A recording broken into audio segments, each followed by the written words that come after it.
Hello दोस्तों, अभी कुछ दिन पहले ही अलीगढ़ मुस्लिम यूनिवर्सिटी में इंट्रेंस एग्ज़ाम हुआ क्लास 6 और 9 को लेकर। उसके आंसर की भी ऑलमोस्ट आ ही गए हैं, मतलब कि क्लास 6 का भी आंसर की आ चुका है और क्लास 9 का भी आंसर की आ चुका है। हमने इससे पहले का जो वीडियो बनाया उससे वीडियो उसका लिंक वीडियो के डिस्क्रिप्शन बॉक्स में वहाँ से आप देख सकते हैं जाकर। लेकिन हम इस वीडियो में आज बात करेंगे कि इस साल यानी कि जो स्टूडेंट्स 6 और 9th में दिए हैं उनका इस बार एक्सपेक्टेड कट ऑफ क्या जाएगा। ये जो कट ऑफ है ये ऐसा ही नहीं है, ये हमने काफ़ी लोगों से बात किया है।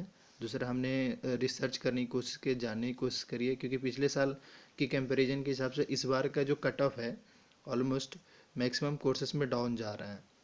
तो ये कुछ स्टूडेंट्स हमने बात भी किया है, काफ़ी रिसर्च के बाद हम ये आपको बताने की कोशिश कर रहे हैं कि इस बार कम से कम कितना मार्क्स आपका आना चाहिए जिससे कि आपका सिलेक्शन हो जाए। वैसे तो एएमयू ऑफिशियली ऐसा कोई कट ऑफ रिलीज नहीं करता है, direct selected list of student का वो रिलीज़ करता है। तो इस बार हम ये अभी इस वीडियो में हम आपको कट ऑफ इस टाइप से बताने की कोशिश कर रहे हैं कि एटलीस्ट आपका इतना होना चाहिए ताकि आपका चांसेस ज़्यादा बन जाता है सिलेक्शन होने का। हाँ, ये खुद ही आप चेक कर सकते हैं आंसर की से कि हाँ आपको पता चल जाएगा कि आपका कितना मार्क्स आ रहा है। तो सबसे पहले हम कुछ हमारे बेसिक पैरामीटर है जिसके बारे में पहले बताएंगे कि रीजन्स क्या है, कि कट ऑफ किस टाइप का रहेगा। उसके बाद हम फाइनली फिर सॉल्यूशन पे आएंगे और आपको बताएंगे कि आपका इस बार का कट ऑफ क्या जाने वाला है। उसमें सबसे पहले अगर हम बात करें तो टाइमिंग का, जैसे कि अगर एंट्रेंस एग्ज़ाम देखें तो बहुत ज़्यादा लेट हुआ। इसके रीजंस बहुत सारे हैं, उसके भी बहुत सारे रीजंस है, और इस वजह से जो स्टूडेंट्स का जो अगर हम प्रिपरेशन की बात करें तो वो ओवरकम होते रहा। कभी ठीक भी रहा, कभी डाउन हो गया, कभी ठीक रहा, कभी डाउन हो गया उसके, क्योंकि स्टूडेंट्स को ये क्लियर ही नहीं हो पा रहा था कि उनका एंट्रेंस एग्ज़ाम कब होगा। तो इस वजह से स्टूडेंट्स जो थे उनके अंदर फ्रस्ट्रेशन कह सकते हैं, या अपने आप को मतलब ऐसा लग रहा था उन्हें कि भाई हमारा एग्ज़ाम तो होगा नहीं, फिर क्यों तैयारी करें। तो ऑलमोस्ट मैक्सिमम स्टूडेंट्स का सेम कंडीशन था। उन्हें ये आगे का ये क्लियर ही नहीं पता चल रहा था कि उनका एंट्रेंस एग्ज़ाम होगा भी या नहीं। लेकिन बाहर का एंट्रेंस एग्ज़ाम फाइनली हुआ। उसके बाद उससे पहले अगर हम बात करें तो ये काफ़ी दिन का, जैसे स्टूडेंट्स के मन में ये भी सवाल है कि काफ़ी टाइम मिला है स्टूडेंट्स का तो प्रिपरेशन अच्छा हो गया होगा। ऐसा कुछ नहीं है, जैसे मैंने कहा ना कि क्योंकि जिस इंसान को ये पता ही नहीं हो कि हमें जाना किधर है और वो बस निकल दिया हो रास्ते में, तो हो सकता है आगे जाके भूल जाए, क्योंकि पता भी तो होना चाहिए ना कि हमें जाना किधर है। तो बहुत स्टूडेंट्स को मैंने पता ही नहीं चल रहा था कि उनके एग्ज़ाम्स कब हैं।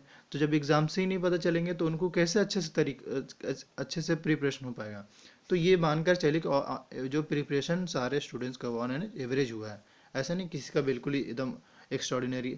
ये ध्यान रखिए पिछले साल के कंपेरिजन में ये तो सच है कि पिछले साल के कंपेरिजन में इस बार जो प्रिपरेशन किए स्टूडेंट्स कम है पिछले साल कंपेरिजन में।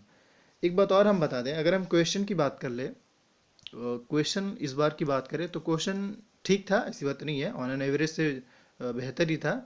मतलब एवरेज से ज़्यादा टफ कह सकते हैं वो था, क्योंकि हुआ ये था कि एंट्रेंस एग्जाम है यूँ समझे। तो एंट्रेंस एग्जाम में जो क्वेश्चन होते हैं वो नॉर्मल नहीं आते, वो क्वेश्चन का स्टैंडर्ड होता है। ऐसा नहीं कि आप चाहेंगे आप आपके हिसाब से, तो क्वेश्चन ऐसा नहीं आता, लेकिन फिर भी जैसे हमने स्टूडेंट से बात की तो वो कह रहे थे कि हमारा जो इंग्लिश हिंदी और उर्दू का जो क्वेश्चन था ये थोड़ा टफ था। तो इस वजह से इसमें जो स्टूडेंट जो टैकल किए होंगे वो कम करेंगे। जहाँ तक मैथ्स और साइंस की बात है तो इसमें बताया जा रहा है कि ऑलमोस्ट एनसीईआरटी से था। तो इस वजह से जो स्टूडेंट जो थे वो सवाल ज़्यादा से सोल्व किए हैं। तो ऑब्वियसली देखिए अब इसमें वही मार्क खाते हैं, जैसे जिनका इंग्लिश अच्छा रहा तो वो उनका प्लस पॉइंट हो जाता है, वो उस बेस पे निकल जाता है, या फिर जिसका उर्दू रहा उस बेस पे, या जिसका हिंदी स्ट्रांग रहा। तो कोई ना कोई तो पेपर आपको स्ट्रांग रखना ही पड़ेगा। बट यहाँ पे तो कम से कम 5 पेपर का आपका होता है, तो कम से कम 3 से 4 पेपर जरूरी हो जाता है कि आपका स्ट्रांग हो। लेकिन बाहर का जो जो क्वेश्चन के हिसाब से जो कट ऑफ जाने की इस बार संभावना है अगर बात करें तो वो भी हम बताते हैं अभी। और एक बात और बता दें, देखिए जैसे काफ़ी टाइम कोविड-19 की वजह से है ना काफ़ी स्टूडेंट्स का नुकसान हुआ है। उससे प्रिपरेशन तो जरूर कर रहे थे लेकिन उसे एक चीज़ क्लियर नहीं हो रहा था कि एग्ज़ाम्स है कब। तो इस वजह से है ना, मतलब ओवरऑल देखा जाए तो प्रिपरेशन पिछले साल के कंपेरिजन में थोड़ा सा डाउन था। हाँ, अगर हम बात करें स्टूडेंट्स नंबर ऑफ स्टूडेंट्स का, तो नंबर ऑफ स्टूडेंट्स में बात करें तो इस बार जो है जो स्टूडेंट्स बैठे थे एग्जाम्स को लेकर वो मात्र 50 से 60% या मान के चलिए 50% के आसपास ही बैठे थे। क्योंकि देखिए ये बात समझिए, बहुत सारे पेरेंट्स अपने बच्चे को नहीं भेजना पसंद करते हैं क्योंकि सिचुएशन बहुत सही, मतलब सिचुएशन सही नहीं था। आज भी पेरेंट डरते हैं कि जिनका एक बेटा बेटी है वो तो डेफिनेटली डरेंगे कि कुछ हो ना जाए, इस वजह से वो भेजेंगी नहीं भेजेंगे। तो ये सीन तो हमने देखा भी है। तो खैर, कम बच्चे भी बैठे पिछले साल कंपैरिजन में।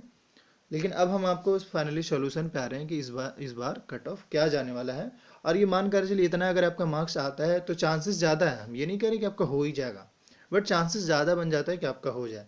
बट अब तो वो रिजल्ट आएंगे उसके बाद ही पता चलेगा। अगर हम सबसे पहले क्लास 9 की बात कर ले, 9 में अगर हम बॉयज़ की बात करें तो जो सीट्स है 9 में वो है 80 सीट है। और इंग्लिश के लिए, जैसे इंग्लिश कोर्सेज के लिए जो क्लास 9 में जो सीट्स है वो है 80। और उसमें जो इस बार का जो कट ऑफ जाने का जो चांसेस है 60 से 75 है। और गर्ल्स की अगर हम बात कर ले तो उनका जो इस बार कट ऑफ जाने का है वो है 50 से 70। ध्यान है, क्योंकि ये जो टोटल होता है 85 मार्क्स का होता है। तो डेफिनेटली देखिए क्वेश्चन अगर इस बार का, तो ऐसे भी देखो, वैसे भी एंट्रेंस एग्जाम का जो कट ऑफ होता है ना वो 70 से 80 के बीच में जाता है। यस, 60 से 70 के बीच में जाता है, ठीक है। तो आई होप समझ में आ गया होगा। यानी कि इस बार एटलीस्ट जिनका मतलब 60 से एबव जिनका है चांसेस ज़्यादा है बॉयज़ में। और गर्ल्स में भी सेम सिचुएशन है, ठीक है। गर्ल्स में मतलब 50 से 70 के बीच में हो, उनका भी चांसेस ज़्यादा है। अब उसके बाद अगर हम क्लास 6 में बात कर लें, क्योंकि सीट्स मैटर करता है, जैसे सीट्स जो है ना वो कम है। तो अगर हम क्लास 6 की बात करें तो उसके, अगर क्लास 6 की बात कर ले तो उसमें जो सीट्स है वो 40 है गर्ल्स में। और जो इंग्लिश का मतलब 45 जो है वो इंग्लिश में है। सॉरी, 45 जो है वो उर्दू का है सीट्स में, और 40 जो इंग्लिश में। लेकिन इन दोनों का जो कट ऑफ है वो बिल्कुल कॉमन जा रहा है, एज पर हमने 9 का बताया। जैसे इनका भी इंग्लिश में जो कट ऑफ जा रहा है इस बार, वो जा रहा है आपका 60 से 75। और 50 टू 70 जो कट ऑफ जाने वाला है इस बार, वो जाने वाला है बॉयज़ का। अच्छा, ये बात मैं फिर से क्लियर कर दूं। देखिए, जैसे कि ये तो मार्क्स की बात हो गया, लेकिन ये आपका इंटरव्यू होगा 15 मार्क्स का। तो इंटरव्यू मैटर करेगा, ध्यान रहे इस बार का। इंटरव्यू तो वैसे कुछ लोग कह रहे हैं कि नहीं भी हो सकता है, लेकिन इंटरव्यू मैटर करेगा। इंटरव्यू, अगर इंटरव्यू में आप 15 मार्क्स का इंटरव्यू होगा तो एटलीस्ट आप उसमें 10 मार्क्स रिसीव कर लेते हैं। और अगर आपका इधर से आपका 60 प्लस है, 70 के आसपास में या 60 के आसपास में, तो इंशाल्लाह पूरी उम्मीद हम रख सकते हैं कि आपका सिलेक्शन हो जाएगा। तो आई होप आपको वीडियो समझ में आ गया हो कि अगर इसके बियॉन्ड में, इसके रेंज में अगर आपका मार्क्स है तो चांसेस ज़्यादा है कि आपका सिलेक्शन हो जाए। सो एमयू का अपडेट के लिए बने रहने के लिए इस यूट्यूब चैनल को जरूर सब्सक्राइब कर लीजिए। जैसे ही कोई एमयू का अपडेट आता है या रिजल्ट आता है, हम जरूर जल्दी से अपडेट कर देते हैं। सो इस यूट्यूब चैनल को सब्सक्राइब कर लें, और वीडियो अच्छे लगे तो लाइक करें। Thank you.